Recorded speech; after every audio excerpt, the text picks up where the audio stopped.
সিয়াম সাধনার 1 মাস শেষের পথে। সংযম আর আত্মশুদ্ধির দীর্ঘ যাত্রা শেষে আনন্দের বার্তা নিয়ে আবারও দুয়ারে কড়া নাড়ছে পবিত্র ঈদ উল ফিতর। দেশজুড়ে চলছে নতুন পোশাক কেনার প্রস্তুতি, কেনাকাটার ব্যস্ততা আর প্রিয়জনের সঙ্গে ঈদ উদযাপনের অপেক্ষায় এখন মুখর চারপাশ। তবে এই আনন্দঘন মুহূর্তে সবার মনে ঘুরপাক খাচ্ছে একটাই প্রশ্ন, দেশে কবে উদযাপিত হবে ঈদ?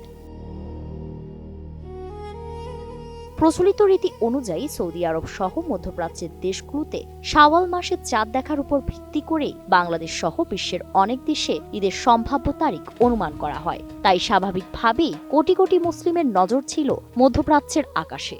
দীর্ঘ প্রতীক্ষার পর অবশেষে জানা গেছে সৌদি আরবে ঈদ উল ফিতরের সম্ভাব্য দিন।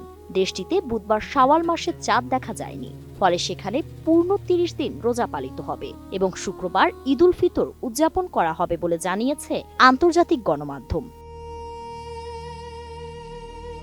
এর আগে অস্ট্রেলিয়াও ঈদ উল ফিতরের তারিখ ঘোষণা করেছে। দেশটির মুসলমানরা শুক্রবার ঈদ উদযাপন করবেন বলে জানানো হয়েছে। জাতিবৈজ্ঞানিক পর্যবেক্ষণকার এবং বৈজ্ঞানিক সংস্থাগুলোর নির্দেশনা অনুসরণ করে অস্ট্রেলিয়ান ফতোয়া কাউন্সিল এ সিদ্ধান্ত নিয়েছে বলে এক বিবৃতিতে জানানো হয়।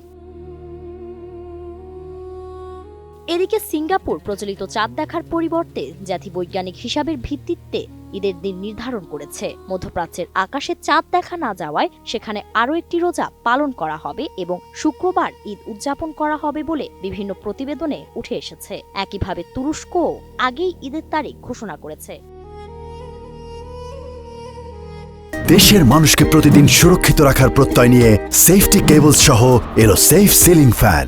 সংযুক্ত আরব আমিরাতে আন্তর্জাতিক জ্যোতির্বিজ্ঞান কেন্দ্র জানিয়েছে, আবুধাবির খতম অ্যাস্ট্রোনমিক্যাল অবজারভেটরি থেকে শাওয়াল মাসে চাঁদের ছবি তোলা হয়েছে। পর্যবেক্ষণের সময় সূর্য থেকে চাঁদের দূরত্ব এবং চাঁদের বয়স জাতিবৈজ্ঞানিক হিসেবে গুরুত্বপূর্ণ ছিল বলে উল্লেখ করা হয়। সাধারণত সৌদি আরবের একদিন পর বাংলাদেশে ঈদ উদযাপিত হয়। সেই হিসাবে দেশে শনিবার ঈদ উল ফিতর পালিত হওয়ার সম্ভাবনা রয়েছে। তবে এ বিষয়ে চূড়ান্ত সিদ্ধান্ত জানাবে জাতীয় চাঁদ দেখা কমিটি। ঈদ মানেই আনন্দ, ঈদ মানেই ভালোবাসা আর মিলনের বার্তা। রমজানের সংযম শেষে এই দিনটি নিয়ে থাকে বিশেষ আবেগ ও প্রত্যাশা। প্রিয়জনের সঙ্গে দেখা, দূরে থাকা মানুষদের ঘরে ফেরা, দুঃখ কষ্ট ভুলে নতুন করে হাসির আলো ছড়িয়ে দেওয়ার নামই যেন ঈদ।